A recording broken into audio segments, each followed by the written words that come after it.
Welcome. September 28th, 2011, your host, and Dr. Vicky here. Again, you can hear me every Sunday on Progressive Radio Network at 5 p.m. Eastern Standard Time on the web, and every other Thursday on the Ethical Doctor at WBAI 99.5 FM in New York, and I'd be glad to talk to you there. This is the third segment I'm doing for today on what's going on in the Michael Jackson death trial, or the trial of is this manslaughter for Dr. Conrad Murray. I named the files Michael Jackson because it may be a benefit to organizations and groups that are associated with Michael Jackson or have interest in this case as fans, to make it a bit easier to find. All right, so number 3. What went on number 3 today? Well, number 3 was the testimony of the head of security for Michael Jackson. He brought into the light that there was,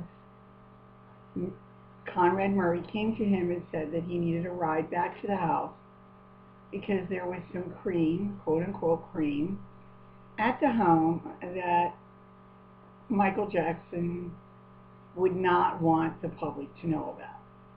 Cream at the home that Michael Jackson would not want to know about.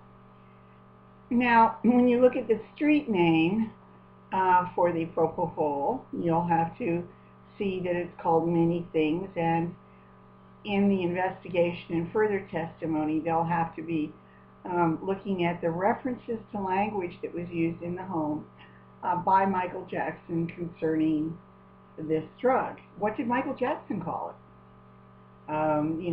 Did you hear this word cream before? This wasn't asked today, and this will come back as an issue in the future. Now, if I'm the defense, what am I thinking right now? Well, I'm thinking that Conrad Murray wanted to go back because there was some skin cream, yes, some famous skin cream to make Michael Jackson's skin lighter, and that Michael Jackson did not want the public to know that he was lightening his skin. I mean, this is the kind of thing that a defense team would bring up. The reality is I need to teach you about drug language and doctor use of drug language. One of the words that are used for this drug, propofol, is milk of amnesia. Milk of amnesia. You see, it's a creamy white substance. So the concept is that you're giving this milk and it's putting someone to sleep, and when they go to sleep they wake up and they have amnesia. They don't remember anything. That's one of the problems with this drug in the use on humans constantly, is that they may have difficulty in functioning cognitively due to the fact that they're not having REM sleep, not having deep dreams, not having the unconscious and conscious mind integrate, and memory is being lost. And this is a key issue for long-term use of any drug. Again, milk of amnesia, common name, anesthesiologists using it all the time. Milk, cream, these are the slang words that doctors use. Of interest will be, what did Michael call it? What did the doctor call it? What did Conrad Murray call it? What was heard in terms of the language used in the area, in the home? How was this referred to? Very, very key issue. It was not gone into today at all. There was no asking Mr. Williams, did you ever hear this word cream before? Was cream ever, did you ever talk about cream, hear about cream? Did Michael Jackson talk about cream? None of this happened. The other thing is that you need to know is that there is an infusion syndrome, a very serious infusion syndrome with high doses of propofol, and repeated doses of propofol that can take place, which is metabolic and can lead to immediate death. So this is on the record. Also, this drug is for mechanical ventilation. Mechanical ventilation. In other words, it's not given to a person just to sort of lay there. It's not like a Valium. It's not like a mild sedative. It can cut off your ability to breathe.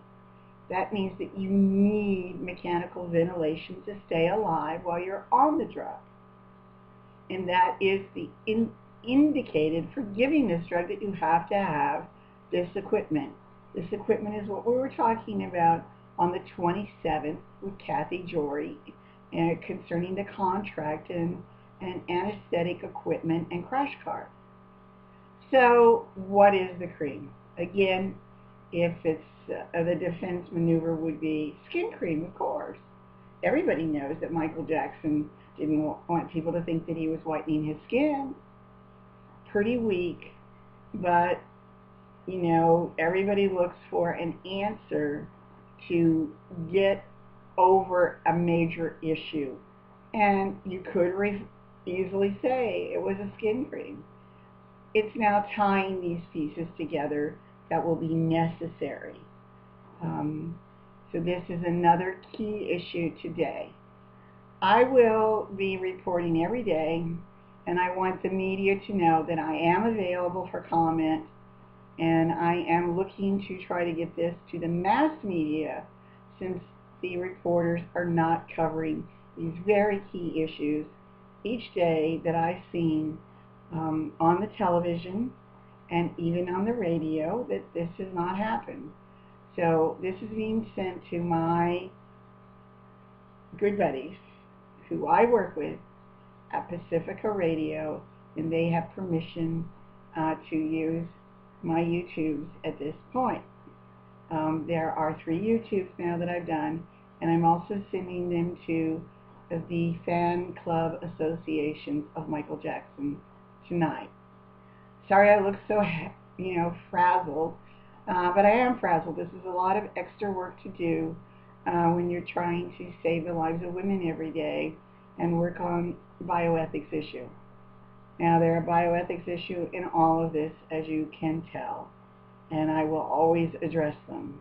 So, number 1, what was the role of AEG in the care of Michael Jackson? Legal issue, going to be ongoing, very interesting, and interesting that no one's picked up on this. Number 2, what about this use of the word cream, milk? Why pick the word cream? Unless Michael Jackson called it cream. Who called it cream? So, see you tomorrow. I hope you enjoyed this, in that it is truth and it is science. It is a science and truth that I'm trying to give you. And I'm also trying to give you a look into the complexity of these social issues that the traditional media will not be giving you. This is Dr. Vicki. Thank you. Good night.